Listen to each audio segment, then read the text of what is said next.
Olá, meus irmãos, tudo bem com vocês? Estamos aqui com o novo tema do canal Família na Plenitude. O tema de hoje é esse aí que está na tela. O Ministério da Reconciliação foi antes de 70 DC. Vamos repetir o tema? O Ministério da Reconciliação foi antes de 70 DC. Esse é o tema de hoje. Vamos avançar no conhecimento da verdade. Aqueles que não são inscritos no canal, pode fazer a sua inscrição se desejar. Ative o sininho na opção todas, comente, compartilhe, envie essa mensagem para os seus amigos. Agradecemos a participação de todos vocês que estão no chat agora à noite conosco aqui. Quem desejar depois assistir, é só ir lá no YouTube que esse vídeo estará disponível para todos no YouTube. Quem desejar fazer parte de um grupo de WhatsApp, me solicite, toque aí na descrição do vídeo de hoje e solicite lá, o número do meu contato está ali. Então, no seu WhatsApp, você poderá me solicitar que você faça parte de um grupo de WhatsApp na sua capital e também os demais grupos, o grupo geral e o grupo que recebe o link de nossas apresentações. O tema está aqui, meus irmãos, o Ministério da Reconciliação foi antes de 70 DC. Vamos iniciar. Então, eu gostaria de começar fazendo algumas perguntas, alguns questionamentos iniciais. Número 1. O que foi o Ministério da Reconciliação? O Ministério da Reconciliação foi a iniciativa do Pai Eterno, do Eterno Criador, de, por meio do ungido, ou seja, por meio de Cristo, reconciliar quem? Judeus e gentios. Como? Num só corpo, ou seja, na congregação. Então, judeus e gentios ficaram reconciliados em Cristo, no Machia. Então, a reconciliação foi quando? Antes de 70 DC. Número 2. A partir de que momento houve a necessidade da reconciliação? A partir do momento que a um povo foi imputado o pecado e os demais ficaram separados das alianças, os demais povos, as demais nações. Número 3, o que tinha que ser reconciliado e como? Judeus e gentios, eles precisaram ser reconciliados para que fosse formado um só corpo, derrubando o muro da separação que havia no meio, que nós já sabemos que era a lei de Moisés. Número 4, porque houve a separação de um povo como detentor das alianças. Por quê? Somente um povo ficou como detentor das alianças, pela necessidade de fazer abundar o pecado que estava no mundo, imputando a culpa. Então, a um povo foi imputado a culpa, Então, fez abundar o pecado que já estava no mundo. Número 5. Por que os gentios estavam separados? Os gentios estavam separados porque havia o quê? O que diz a Escritura do Novo Pacto? O muro da separação. Número 6. Em que momento da criação estavam vivendo eternamente? Então, antes do pecado, Antes do pecado, a criatura, os homens estavam vivendo eternamente antes do pecado ter entrado no mundo. Temos que entender isso, Eles estavam vivendo eternamente, para sempre. Depois a morte passou a todos os homens, eles deixaram de viver eternamente. O primeiro tópico aqui, número 1. O que foi o Ministério da Reconciliação? O Ministério da Reconciliação, como já falamos, foi a iniciativa do Pai Eterno, de, por meio do ungido, ou seja, de Cristo, reconciliar judeus e gentios num só corpo, ou seja, a congregação. Mas, meus irmãos, vamos analisar o seguinte. Qual foi a razão de Cristo ter sido enviado pelo Pai Eterno? Qual foi a razão? Para tirar o pecado não imputado ou o pecado imputado no mundo? Qual foi a razão? Por que Cristo foi enviado? Para tirar o pecado não imputado ou o pecado imputado do mundo? Você já sabe o que significa o pecado não imputado? O pecado não imputado não pode ser tirado, nem nunca seria tirado, nem será. O pecado não imputado é o erro que qualquer ser humano pode cometer, praticar. O pecado não imputado não seria tirado. Então, qual foi a razão de Cristo ter sido enviado pelo Pai? Para tirar o pecado não imputado ou o pecado imputado do mundo? Por que ele não tirou o pecado de Adão? Por quê? Porque o pecado de Adão já não estava imputado. Os homens, todos pecaram, não é isso que diz? Mas o pecado já não estava imputado. Antes da lei de Moisés, o pecado estava no mundo, quer dizer, o erro humano estava no mundo, mas o erro não era imputado como pecado, correto? Então, quando o profeta João Batista, né, e Alrana Batista falava que ele tira o pecado do mundo, era o pecado imputado. Era o pecado imputado e não o pecado não imputado, correto? Então nós temos que entender isso. Então, quando João falou, este é o Cordeiro do Eterno, que tira o pecado do mundo, ele não estava falando do erro humano, mas ele estava falando do pecado imputado, correto? Pela lei de Moisés. Vamos ler aqui o que foi falado nesse texto aqui, e que João Batista de Alrana, né, viu quando ele viu o Machia. No dia seguinte, Alrana viu Yahushua, que vinha para ele e disse: Eis o Cordeiro de Alro, que tira o pecado do mundo. Alrana 1:29. Vamos ler de novo aqui o que disse Alrana, o Batista? No dia seguinte, Alrana viu a Yahushua, que vinha para ele e disse: Eis o Cordeiro de Alro, que tira o pecado do mundo. Alrana 1:29. Então, esse pecado, aquele pecado foi o pecado imputado muito depois do pecado de Adão. Então, aquele pecado que o Cordeiro viria tirar foi o pecado que foi imputado depois que veio a lei. Isso muito depois do pecado de Adão. Porque ninguém pecou na semelhança do pecado de Adão. Romanos 5:13 a 14. Porque até a lei estava... Olha só o que está escrito aqui, ó. Romanos 5:13 a 14. Porque até a lei, até chegar a lei, estava o pecado no mundo. Olha só, que pecado que estava no mundo até a lei? O pecado não imputado. Então, os homens estavam pecando sem imputação do pecado. Olha só, porque até a lei estava o pecado no mundo, mas o pecado não é imputado não havendo lei. Então vocês percebem? O pecado estava no mundo, mas o pecado não era imputado porque não havia lei. Vamos continuar a leitura aqui, ó. No entanto, a morte reinou desde Adão até Moshe, até sobre aqueles que não tinham pecado à semelhança da transgressão de Adão, o qual é a figura daquele que havia de vir. Romanos 5:13 a 14. Deu para entender isso aqui? Então nenhum homem estava pecando na semelhança do pecado de Adão. Por que não? Porque o pecado não estava imputado. E para Adão, lá no Éden, estava imputado. Lá eles desobedeceram o quê? A ordem que o Eterno havia dado. Então o pecado dele, ninguém pecou depois na semelhança do pecado de Adão. Por quê? A ordem do Eterno era que eles não comessem do fruto do conhecimento do bem e do mal. E depois que Adão pecou e Ava, né, os homens o pecado estava no mundo, mas o pecado não estava imputado, correto? Vamos ler de novo aqui, para a gente entender. Romanos 5:13 a 14.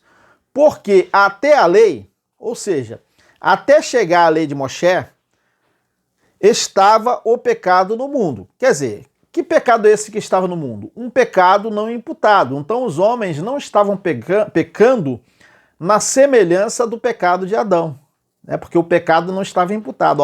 porque até a lei, até a Torá, estava o pecado no mundo, mas o pecado não é imputado não havendo lei. No entanto, apesar de o pecado não estar imputado, no entanto, a morte reinou desde Adão até Moshe, até sobre aqueles, percebe? Até sobre aqueles que não tinham pecado, a semelhança da transgressão de Adão, o qual é a figura daquele que havia de vir. Romanos 5, 13 a 14. O que significa isso, meus irmãos? É que os homens estavam pecando, mas ninguém estava pecando na semelhança da transgressão de Adão, correto? No entanto, mesmo que os homens não estivessem pecando à semelhança da transgressão de Adão, porque os homens não estavam transgredindo, mas eles estavam pecando, entendeu? Então, assim, apesar disso, a morte, no entanto, como diz, vamos ler aqui, ó. No entanto, né, a morte reinou desde Adão até Moshe, até sobre aqueles que não tinham pecado, a semelhança da transgressão de Adão, o qual é a figura daquele que havia de vir, Romanos 5, 13 a 14. Então vamos continuar aqui para a gente entender. Então, vamos ler aqui 2 Coríntios 5, 17 a 21. Vamos ler aqui para a gente compreender, né, assimilar melhor a mensagem de hoje. Assim vamos ler 2 Coríntios 5, 17 a 21, que diz: assim que se alguém está no ungido, nova criatura é. As coisas velhas já passaram, eis que tudo se fez novo. Será que deu para entender isso? Então, quem não estava debaixo da lei, quem estava em Cristo, depois da lei, quem estava em Cristo, era uma nova criatura. Olha só, assim que se alguém está em Cristo, alguém está no ungido, nova criatura é. Isso aí lá no primeiro século, quem estava em Cristo era nova criatura. As coisas velhas já passaram. Que coisas velhas? Isso tem a ver conosco? Não tem. Porque nós nunca estivemos em Cristo e também nós nunca estivemos fora de Cristo. Quem esteve em Cristo foi a congregação. Correto? Então eles se tornaram novas criaturas. Nós nunca precisamos nos tornar novas criaturas. Talvez seja difícil para você entender isso, mas é preciso que contextualize que essa carta não foi escrita para nós que vivemos no presente século. Assim que se alguém está no ungido, então lá eles estavam no ungido, no caminho, nova criatura é. As coisas velhas, que coisas velhas? Né? As coisas velhas eram os judeus que estavam debaixo da Torá, debaixo da lei, e os gentios estavam separados das alianças. Então essas coisas velhas passaram. Eis que tudo se fez novo, quer dizer, eles se tornaram um só corpo no ungido. E tudo isso provém do Eterno, que nos reconciliou consigo mesmo pelo ungido. Percebe? Que judeus e gentios foram reconciliados pelo ungido. E nos deu o ministério da reconciliação. Eu vou perguntar a vocês se nós, no tempo presente, estamos vivendo o ministério da reconciliação. Estamos? Nós não estamos, porque nós nunca estivemos separados de nenhuma aliança e também nós nunca estivemos em nenhuma aliança. Então, quem estava separado das alianças eram os gentios. E os que eram detentores das alianças eram os judeus. Isso não tem nada a ver conosco, nem em relação aos gentios, nem em relação aos judeus. Correto? E tudo isso provém do Eterno. Essa carta foi escrita lá, naquele tempo, para quem era gentio e para quem era judeu.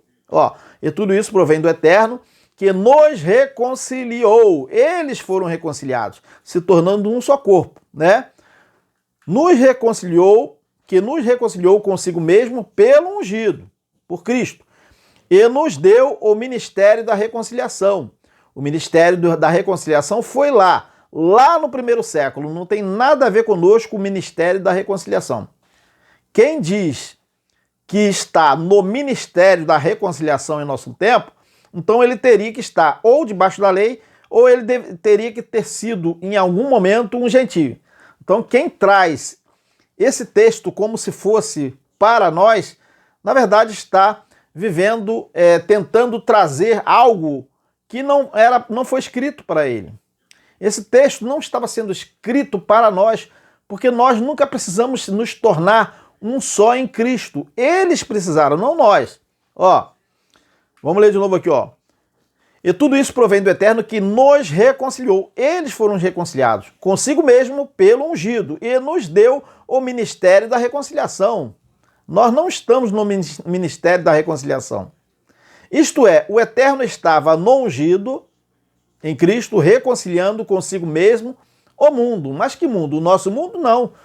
O mundo lá no tempo, lá do Mashiach, no tempo dos apóstolos, reconciliando consigo mesmo o mundo, não lhes imputando os seus pecados, e pôs em nós a palavra da reconciliação. Em nós quem? A palavra da reconciliação, ela veio para judeus e gentios, não tem a ver conosco. De sorte que somos embaixadores da parte do ungido. Quem?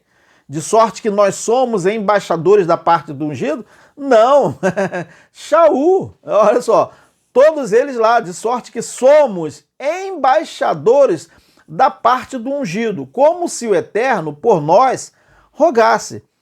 Rogamo-vos, pois, da parte do ungido, que vos reconcilieis com o Eterno. Aquele que não conheceu o pecado, o fez pecado por nós, para que nele fôssemos feitos justiça do Eterno. 2 Coríntios 5, 17 a 21. Então, pessoal, é o seguinte, o que acontece? O ministério da reconciliação, ele veio através do Mashiach. Quem era embaixador de Cristo ou do ungido nesse ministério, nós nunca fomos embaixadores da parte do ungido para trazer a palavra da reconciliação. Não, nós não. Quem traz isso para o nosso tempo está equivocado, ele está tentando viver como se ele estivesse vivendo lá no ano 70. Ó, de sorte que somos embaixadores da parte do ungido. Por que eles eram embaixadores da parte do ungido? Porque eles não tinham chegado ainda na pátria celestial. Então eles eram embaixadores da parte do ungido. Quando? Naquele tempo. Como diz aqui, ó, de sorte que somos embaixadores da parte do ungido, como se o Eterno por nós rogasse. Rogamo-vos, pois, da parte do ungido, que vos reconcilieis com o Eterno. Vocês estão vendo aqui duas vias, né? O Eterno os reconciliou e eles teriam que se reconciliar com o Eterno. Como? Se reconciliando através do Evangelho. Como? Seguindo a santificação que estava neles. Então eles precisariam se submeter ao Evangelho, se submeter a Cristo, não se deixando levar pelas obras da carne. Então, assim eles estariam também se reconciliando. Mas se eles não se reconciliassem, isso não significa que o Eterno não os tinha reconciliado. Então, na verdade, o Evangelho ele veio como uma palavra da reconciliação e também aquela graça que ensina, né? Eles precisavam se submeter à verdade do Evangelho para que eles vivessem pelo Evangelho, vivessem como o Evangelho lhes dizia que seria o andar conforme as verdades do Evangelho, não debaixo da lei, né? Mas seguindo aquela santificação que estava neles, né? Nas obras que o Eterno preparou para que eles mesmos andassem nela. Mas que obras? As obras da lei? Não, né? Os frutos do Espírito deveriam estar neles, mas os frutos do Espírito, eles deveriam cultivar neles esse fruto do Espírito que estava neles. Se eles quisessem praticar obras da carne, eles praticariam, né? Porque, na verdade, a palavra da reconciliação era que eles que deveriam se reconciliar com o Eterno, né? Por isso que veio o Evangelho, aquela palavra que ensinava o cristão ali a andar nos passos de Cristo, né? Rogamo-vos, pois, da parte do ungido, olha o que está escrito, que vos reconcilieis com o Eterno. Quer dizer, faça aquilo, se abstenha do mal.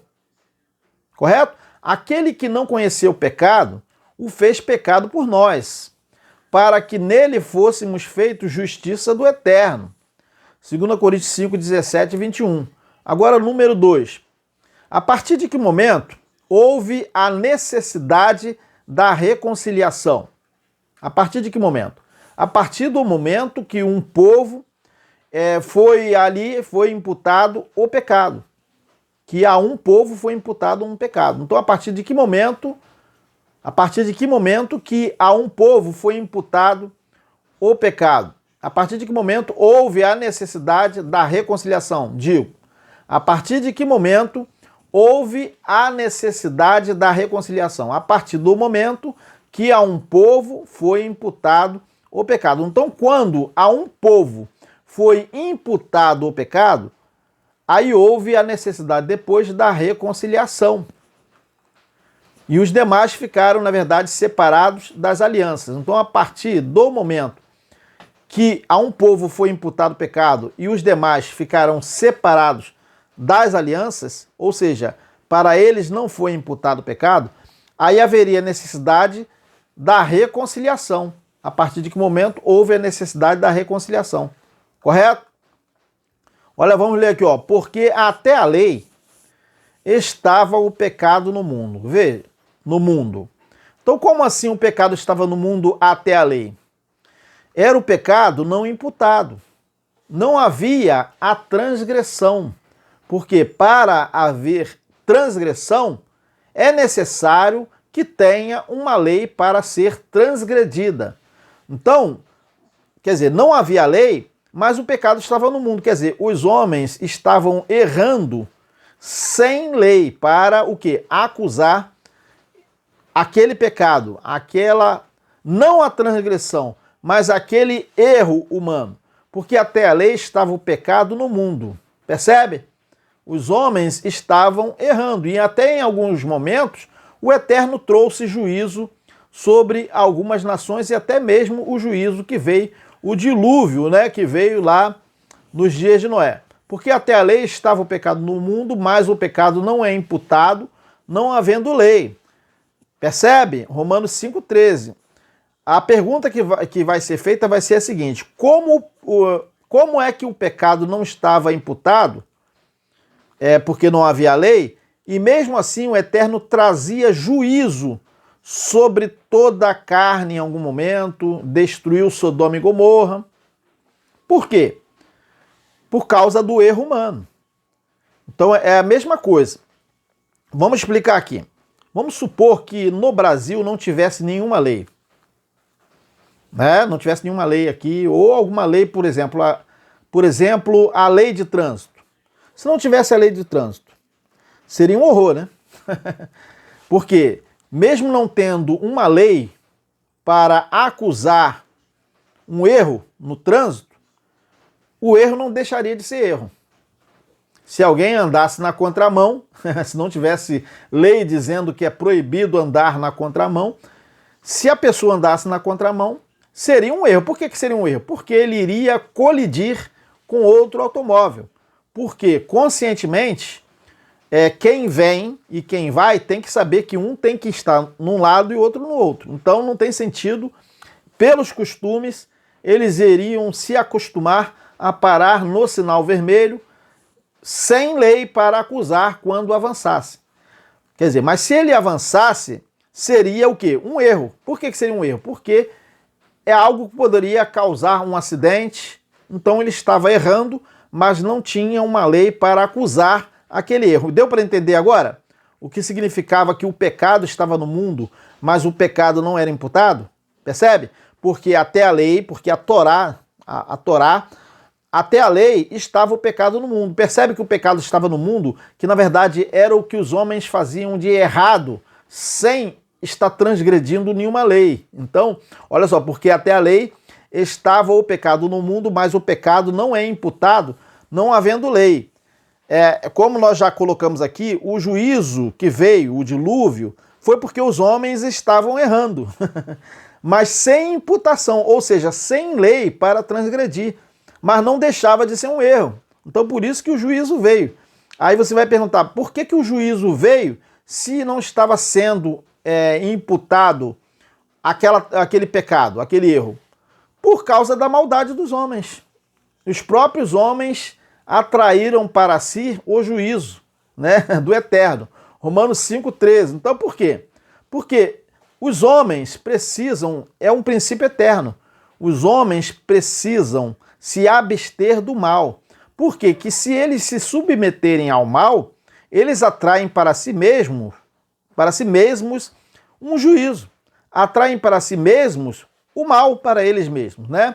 Então veja aqui, ó. Porque até a Torá estava o pecado no mundo, mas o pecado não é imputado, não havendo a lei. Romanos 5,3. Número 3. O que tinha que ser reconciliado e como? Judeus e gentios que precisaram ser reconciliados. Como? Derrubando o muro da separação que havia no meio. Que muro de separação que havia no meio? A lei. Então a lei era um muro de separação. Então o que tinha que ser reconciliado eram os judeus e gentios, porque eles estavam numa condição de separação. Judeus debaixo da lei, pecados imputados, e gentios sem lei, pecados não imputados. Percebe? Mas que pecado que o Machia iria tirar? O Cordeiro do Eterno iria tirar que pecado do mundo? O pecado imputado ou o pecado não imputado? O pecado imputado, a lei. Então, na verdade, o Cordeiro tirou o pecado que estava no mundo, mas o pecado imputado. E dos gentios? Ele viria tirar o pecado dos gentios? Não, porque o pecado dos gentios era um pecado não imputado, quer dizer, não era transgressão. Então ele não precisou morrer pelos gentios, tá? Então o que tinha que ser reconciliado, na verdade, e como, eram os judeus e gentios, derrubando aquele muro da separação que havia no meio. Mas o muro da separação era de quem? Dos judeus ou dos gentios? Dos judeus, porque para eles, para os judeus, é que foi posto o muro da separação. Em relação aos gentios, não tinha muro de separação, mas em relação aos judeus, tinha um muro de separação para com os gentios. Os judeus estavam debaixo da Torá, da lei, e os gentios estavam sem lei. Correto?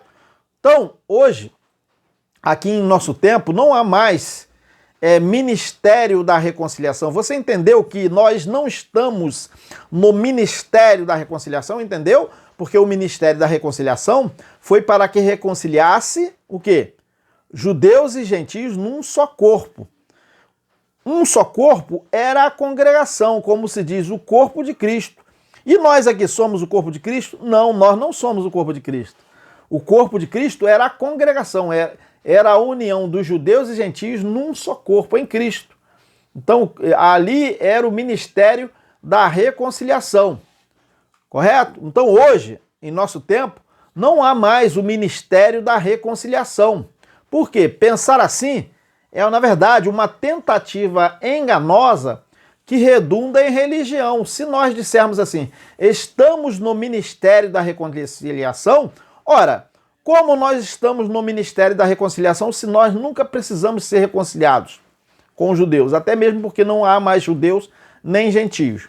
Então, quem estava no ministério da reconciliação é quem precisou ser reconciliado, né? Porque se a gente pensar assim, na verdade é uma tentativa enganosa que redunda, na verdade, em religião. É o que acontece hoje. As pessoas falam, estamos no ministério da reconciliação, nós somos o corpo de Cristo. Hoje, nós não somos o corpo de Cristo. O corpo de Cristo situou-se lá no primeiro século. Eram judeus e gentios. Nós nunca fomos. Messias, então o que nós somos? Nós somos filhos do Eterno, como foi na criação. Não havia o corpo de Cristo na criação, não havia o corpo de Cristo, não havia necessidade de ministério da reconciliação lá na criação antes da transgressão, correto? Então a nossa condição é uma condição de não ter precisado de nenhum cumprimento das Escrituras em nós, porque quando nós nascemos, as Escrituras já haviam se cumprido lá até o ano 70. Todas as Escrituras se cumpriram até o ano 70. Então, o que foi a reconciliação? A reconciliação, antes, havia uma parede de separação. Tá? O que foi a reconciliação? A reconciliação antes, ali antes da reconciliação, havia o quê? Uma parede de separação e um escrito de dívidas contra quem? Contra os israelitas.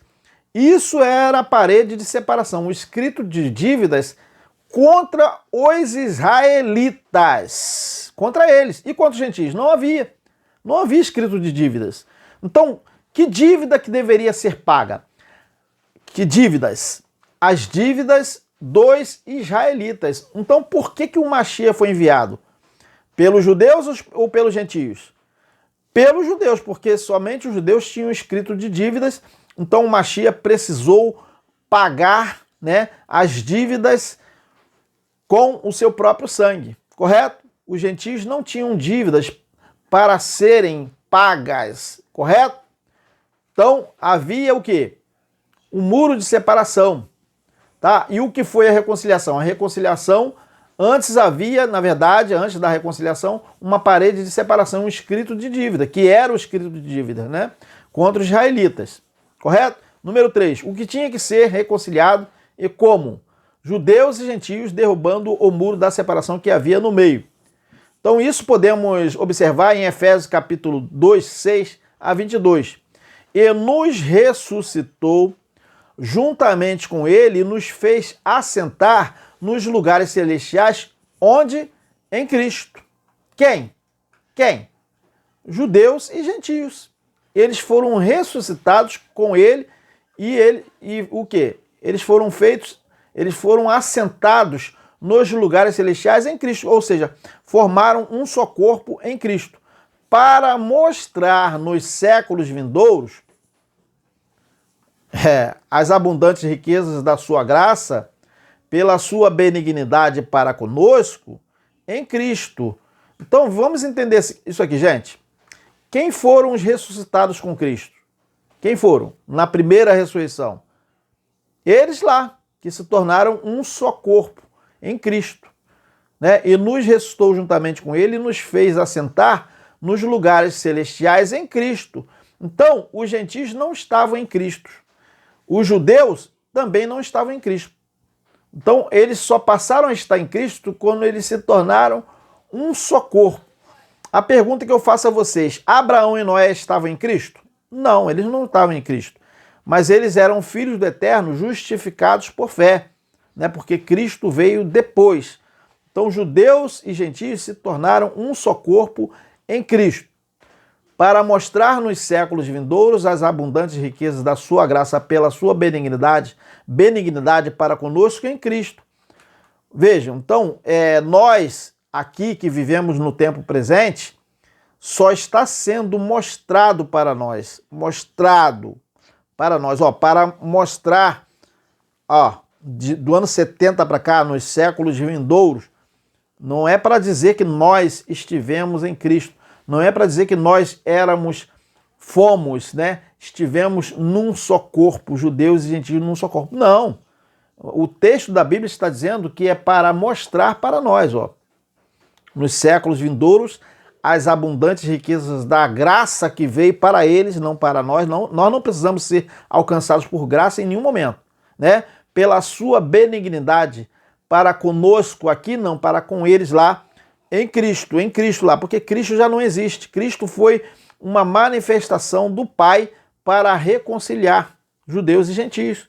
Nós nunca tivemos a ver com o corpo de Cristo. Nós não somos o corpo de Cristo, embora você possa não entender isso, mas um dia você vai entender. Basta ler para você entender. Então, para nós é para ser mostrado o que foi feito por eles. Está escrito aqui, para mostrar nos séculos vindouros as abundantes riquezas da sua graça, pela sua benignidade para com os que vão viver lá no século 21, não. A sua graça pela sua benignidade para conosco, eles que viveram lá antes do ano 70, em Cristo, porque Cristo foi a manifestação do Pai naquele tempo, não em nosso tempo. Cristo já não existe. Eu sei que é difícil ouvir isso, mas nós temos que falar. Porque se eu falar que nós estamos em Cristo, então em algum momento nós teríamos que ser ou judeus e gentios. Nós nunca fomos, correto? Porque pela graça sois salvos. Veja, nós não precisamos ser salvos por graça. Aqui, esse texto não foi escrito para nós, porque pela graça sois salvos. Aí, como que nós vamos dizer que nós estamos salvos por graça se nós nunca estivemos não salvos? Né? Porque pela graça sois salvos. Quem? Eles lá, judeus e gentios, eles foram salvos. Por meio quê? Da fé. Não mais pela lei. Por meio da fé, eles estavam salvos. Né? E isto não vem de vós, é dom do Eterno. Quer dizer, o Eterno os reconciliou em Cristo. Não vem das obras para que ninguém se glorie. Efésios 2, 6 e 9. Então não era pelo fato de um lá ser judeu ou gentio. Quer dizer, não vinha de obras, né? Eles estavam salvos por graça, justificados pela fé. Não era mais pela lei. Então eles se tornaram um só corpo em Cristo. Efésios capítulo 2, 6 a 9. Porque somos feitura sua, criados em Cristo. Eles foram criados em Cristo para se tornar o quê? Um só corpo, criados em Cristo para as boas obras. Quer dizer, eles precisavam se reconciliar com o Eterno, né? Para as boas obras, as quais o Eterno preparou para que andássemos nelas. As obras da fé, né? Portanto, lembrai-vos de que vós, noutro tempo, eres gentios. Você percebe que esse texto não tem a ver conosco? Quando é que nós, em algum tempo, fomos gentios? Percebe que não tem como você aplicar esse texto para você? Olha só, portanto, lembrai-vos, quem? Nós aqui? De que vós, noutro tempo, eres gentios. Como assim? Nós aqui? Não, eles lá, porque naquela época havia judeus e gentios. E agora? Há judeus e gentios? Não há. E essa nação que está lá? Essa nação lá, eles não se trata dos judeus que a Bíblia está tratando. Porque os judeus da Bíblia estavam debaixo da lei. E esses judeus que existem hoje, que são supostos descendentes, eles não estão debaixo da lei. Ah, mas eles detêm aquele livro lá que eles dizem que é a lei, eles estão debaixo da lei. Eles não estão, porque aquilo já foi abrogado na cruz, né? É somente textos que nós lemos diariamente aqui. Inclusive, nós temos também os textos do Pentateuco. Então, isso significa que nós estamos debaixo da Torá, da lei? Não. Da mesma forma eles detêm aquelas escrituras, aqueles textos da lei de Moisés até hoje, mas eles não estão debaixo daquela lei, porque aquela lei não tem vigor. Aqueles itens da lei de Moshe não têm mais validade. Olha só, portanto, lembrai-vos de que vós, noutro tempo, eres gentios. Nós não podemos nos dizer gentios em nosso tempo, porque os gentios eram aqueles que estavam separados das alianças. Nós nunca estivemos separados de nenhuma aliança, nem da primeira nem da última aliança, da nova aliança, até mesmo porque a nova aliança ela já deixou de existir. Não existe nova aliança hoje, porque a nova aliança foi no sangue do Machia. Para quem? Para as duas casas de Israel. Quando que nós fomos duas casas de Israel? Em nenhum momento, não é verdade? Portanto, lembrai-vos de que vós, no outro tempo, eres gentios. Nós não. Na carne, e chamados incircuncisão, pelos que na carne se chamam circuncisão, feita pela mão dos homens. Aí eu pergunto a vocês, tem ainda os circuncisos? Não tem. Ah, mas eles ainda lá se circuncidam hoje, mas não tem validade para dizer que eles são circuncidados, porque qualquer um de nós podemos cortar também a pele do prepúcio de nossos filhos, também da mesma forma. Mas isso significa que nós somos circuncidados, ou seja, estamos debaixo da Torá? Não, não é verdade, entendeu? Portanto, lembrai-vos de que vós, noutro tempo, quem? Lá, antes de Cristo ter ido à cruz, né? Nós não vivemos naquele tempo, no outro tempo, eres gentios, na carne e chamados incircuncisão, pelos que na carne se chamam circuncisão feita pela mão dos homens, né? Que naquele tempo estáveis sem Cristo. Quem? Nós? Nós não. Nós não, porque Cristo foi uma manifestação daquele tempo, que naquele tempo estáveis sem Cristo, separados, percebe? Quando que nós estivemos separados da comunidade de Israel? Olha, separados da comunidade de Israel. Quem? Os gentios. Estranho às alianças da promessa. Percebe? Não tendo esperança e sem o eterno Criador no mundo. Quem? Os gentios. Porque os judeus, a esperança tinha sido dada, né, inicialmente aos judeus. Os gentios depois foram enxertados, né? Ó, não tendo esperança e sem o eterno no mundo. Mas agora, no Machia, em Machia, vós que antes estáveis longe, isso tem a ver conosco? Quando que nós estivemos longe, como gentios, separados das alianças? Em nenhum momento. Mas agora, no Machia, vós que antes estáveis longe, já pelo sangue do Machia chegaste perto. Efésios 2, 10 a 13. Como que nós vamos entender que eles chegaram perto pelo sangue do Machia? Como? Os gentios. Se o Machia não morreu pelos gentios, o Machia não morreu pelos gentios, ele morreu pelos judeus.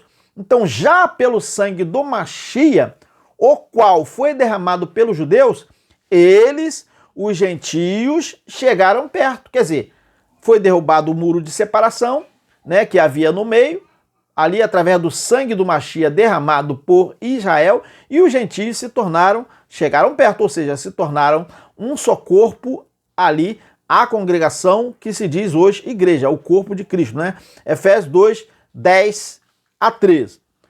Olha só o que diz aqui agora na continuação aqui, no mesmo capítulo. Porque ele é a nossa paz. Ele quem? O Machia, o qual de ambos os povos fez um.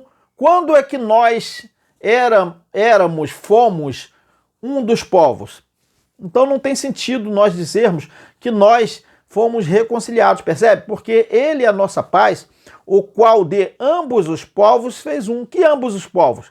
Está lá antes do ano 70, no primeiro século, ó.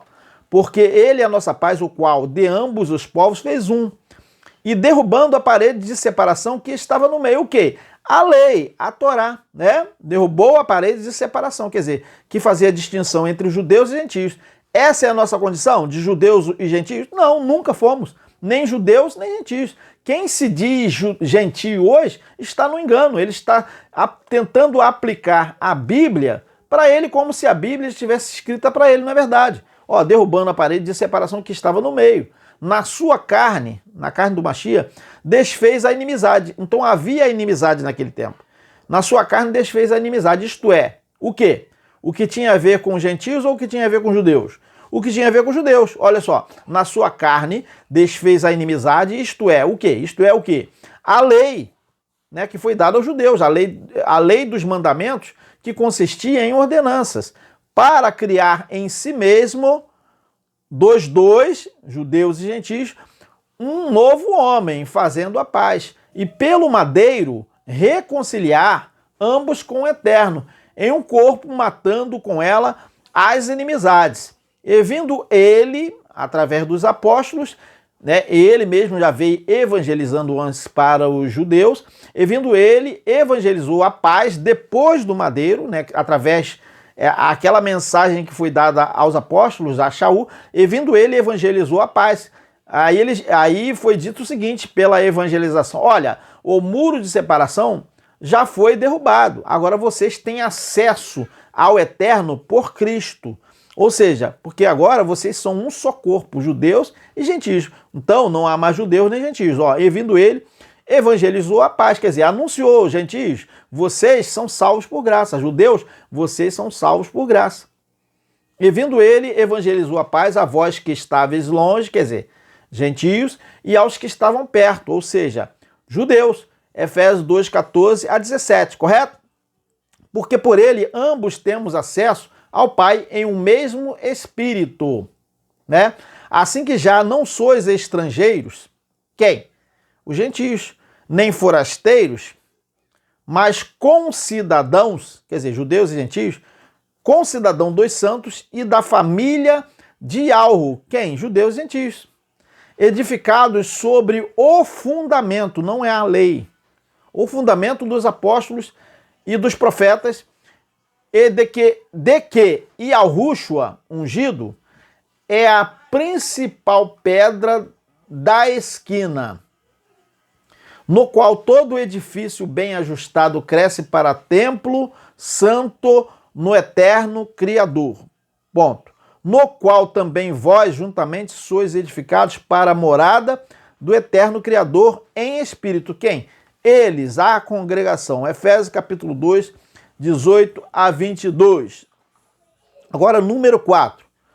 Porque houve a separação de um povo como detentor das alianças, pela necessidade, tá, de fazer abundar o pecado que estava no mundo, imputando a culpa. Correto? Então vamos fazer a pergunta de novo. Porque houve a separação de um povo como detentor das alianças. Por quê? Foi pela necessidade de fazer abundar o pecado que estava no mundo, imputando a culpa ao pecado. Correto? Vamos ler aqui para a gente entender.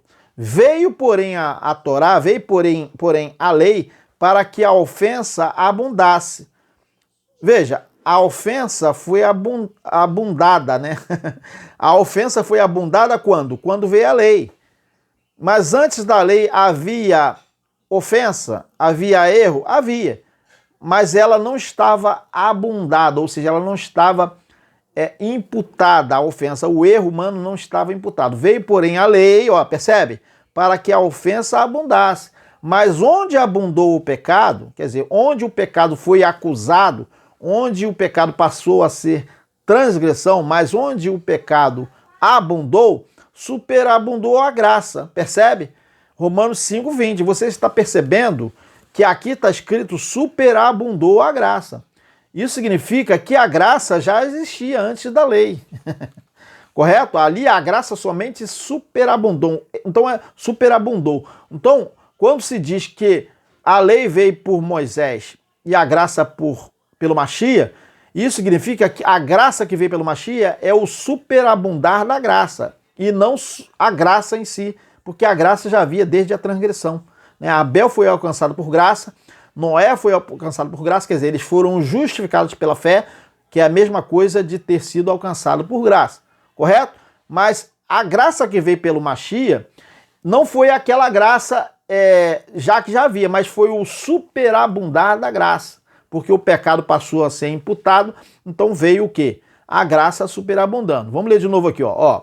Veio, porém, a lei para que a ofensa abundasse, ou seja, para que o erro humano ficasse acusado, se tornasse como uma transgressão. Veio, porém, a lei para que a ofensa abundasse. Mas onde o pecado abundou, onde o pecado estava acusado, onde o pecado passou a ser uma transgressão, superabundou a graça, quer dizer, através de quem? Do Mashiach, de Cristo. Romanos 5:20 aí, versão ACF, né? Almeida Corrigido e Fiel. Número 5, por que e como os gentios estavam separados? Por que e como os gentios estavam separados? Os gentios estavam separados porque havia o muro da separação. Vamos ler aqui, ó, de novo aqui, ó. Portanto, lembrai-vos de que vós, no outro tempo, estamos somente repetindo isso aqui para a gente entender melhor. Portanto, lembrai-vos de que vós, no outro tempo, eres gentios na carne. Quem? Eles lá. E chamados incircuncisão pelos que na carne se chamam circuncisão feita pela mão de homens, que naquele tempo estáveis sem Cristo, separados, percebe? Quem? Os gentios da comunidade de Israel, estranho às alianças da promessa, não tendo esperança e sem o eterno Pai no mundo. Mas agora, no Mashiach, vós que antes estáveis longe, já pelo sangue do Mashiach chegaste perto. Efésios 2, 10 a 13. Agora o número 6 aqui. Em que momento da criação estavam vivendo eternamente? Em que momento?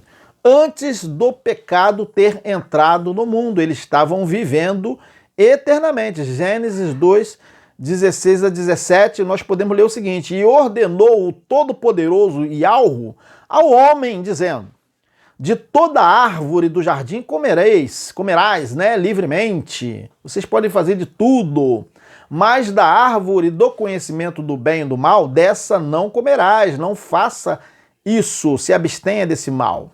Né?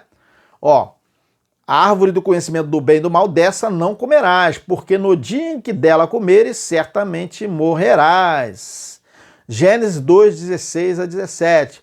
Então, meus irmãos, isso foi a condição, ali a partir daquela transgressão, foi a condição do corpo da humilhação, que depois foi, lá no último dia, transformado no último dia, né? Então, ali eles passaram a estar vivendo no corpo da humilhação, quer dizer, eles não estavam vivendo eternamente, né?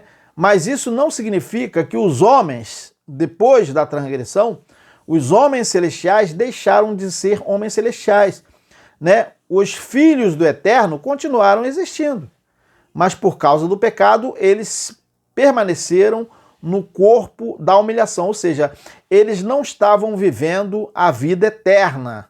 E agora, depois do último dia, todos estamos vivendo a vida eterna. Talvez você pense assim, como nós estamos vivendo a vida eterna?